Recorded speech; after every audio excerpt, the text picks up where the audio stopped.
নমস্কার, আমি ব্রততী রান্নাঘরে আপনাদের সবাইকে স্বাগত। আজ আমি আপনাদের পটলের একটা নিরামিষ রান্না করে দেখাবো, যেটা স্বাদে গন্ধে অতুলনীয়। আর এটা করতেও খুব কম সময় লাগে, কিন্তু খেতে দুর্দান্ত হয়। অবশ্যই তোমরা একবার এই রেসিপিটা দেখবে আর বাড়িতে ট্রাই করবে। ভালো লাগলে লাইক করবে, কমেন্ট করবে, আর নতুন বন্ধু হলে আমার পাশে থাকবে। চলো দেখে নেওয়া যাক কিভাবে এটা বানাই। এই রান্নাটা করার জন্য প্রথমেই আমি কিছুটা পটল আর আলু এইভাবে ডুমো ডুমো করে কেটে নিয়েছি। এবারে একটা কড়াইতে কিছুটা তেল গরম করে আমি এইগুলো ভালো করে ভেজে নেব।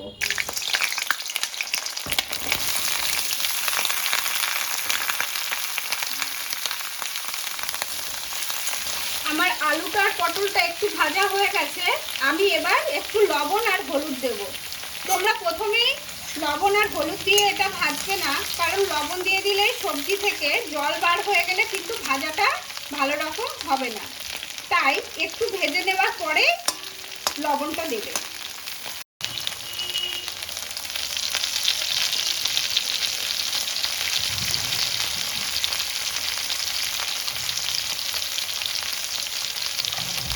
লবণ আর হলুদটা দিয়ে আবারও একটু নেড়ে ভেজে নেব।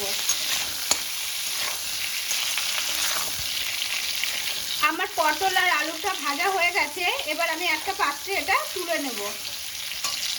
এবার পটল আর আলু ভাজার যে একটু তেল বেঁচে আছে, এর মধ্যে আমি আরো একটু তেল দিয়ে আমি কিছু গোটা গরম মশলা, তেজপাতা আর শুকনো লঙ্কা ফোড়ন দেব।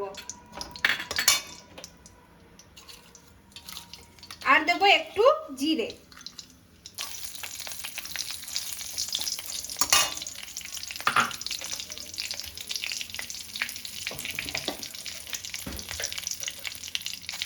এবার ফোড়নটা থেকে একটু গন্ধ বার হলে আমি দিয়ে দেবো এর মধ্যে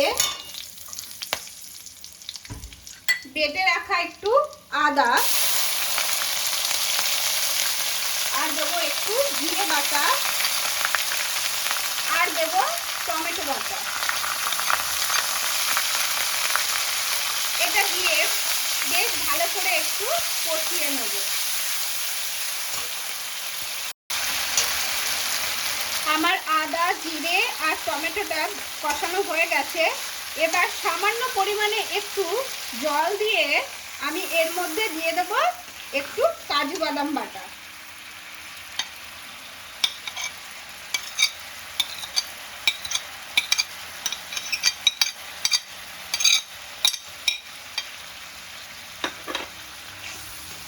আবারও বেশ খানিকক্ষণ আমি এটা কষিয়ে নেব, যতক্ষণ না কাজু বাদাম বাটার গন্ধটা, কাঁচা গন্ধটা চলে যায়।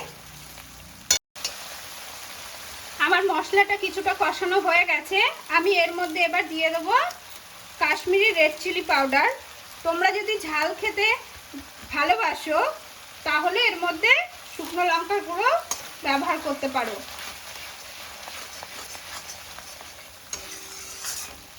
এটা দিয়ে, শুকনো লঙ্কাটা দিয়েও আমি বেশ খানিকক্ষণ এটা ভালো করে মিশিয়ে নেব।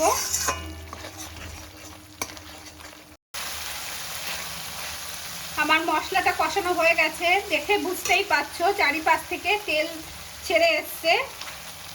এবার আমি এর মধ্যে দিয়ে দেবো কিছুটা গোবিন্দভোগ চাল।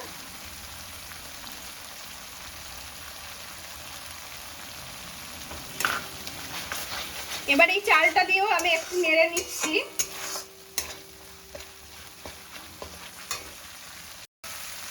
আমার চালটা দিয়েও একটু কষানো হয়ে গেছে। এবার আমি এর মধ্যে দিয়ে দেব ভেজে রাখা পটল আর আলু। এটা দিয়েও আমি একটু মিশিয়ে নেব।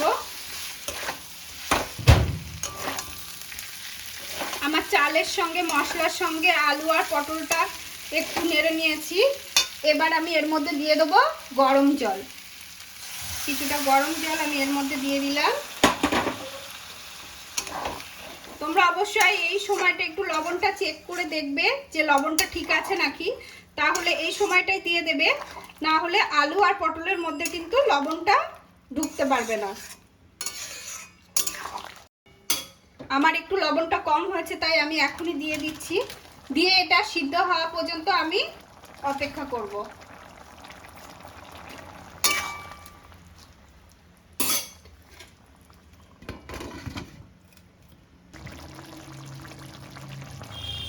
আমার আলু আর পটলটা সিদ্ধ হয়ে গেছে।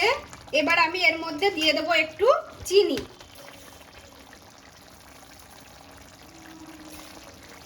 চিনি দিয়েও একটু মিশিয়ে নিয়ে আমি এর মধ্যে দিয়ে দেবো একটু গরম মশলা আর ঘি।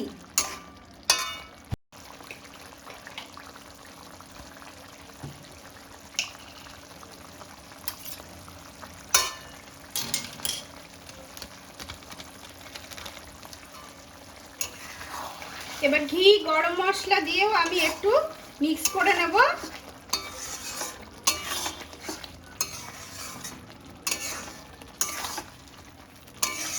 আমার রান্নাটা কমপ্লিট হয়ে গেছে। আমি এবার কিছুক্ষণের জন্য এটা একটু ঢাকা দিয়ে তারপর নামিয়ে নেব। আমার গোবিন্দভোগ চাল দিয়ে পটলের নিরামিষ রান্নাটা কমপ্লিট।